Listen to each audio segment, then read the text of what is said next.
Good morning. Welcome to another encouragement for your day. Coming back to Psalm 4.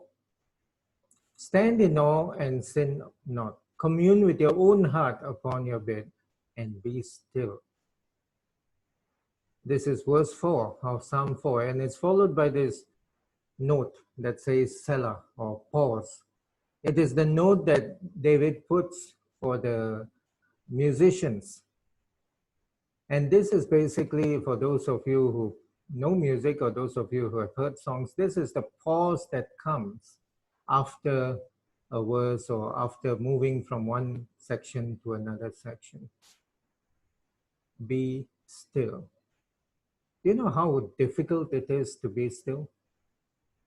Sometimes when we are having difficult times, it is very difficult to be still because we feel we need to do something.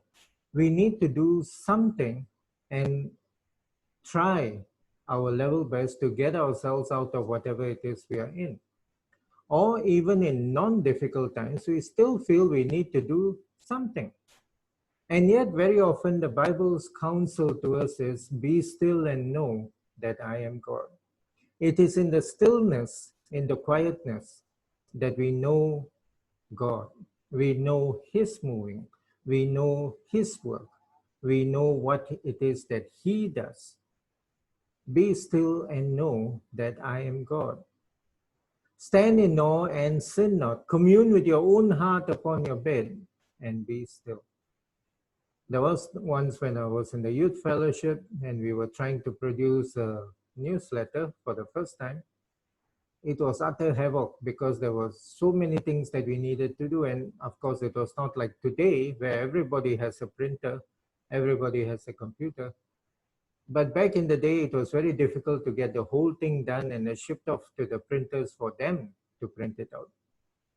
And in all of this stress that was going on, I ended up with very bad illness and ended up in bed for up to a week. My mind was fretting, my heart was beating, and I was totally stressed out because it needed to get done. And I could not do because I was as weak as a kitchen rat. What to do? Nothing to do.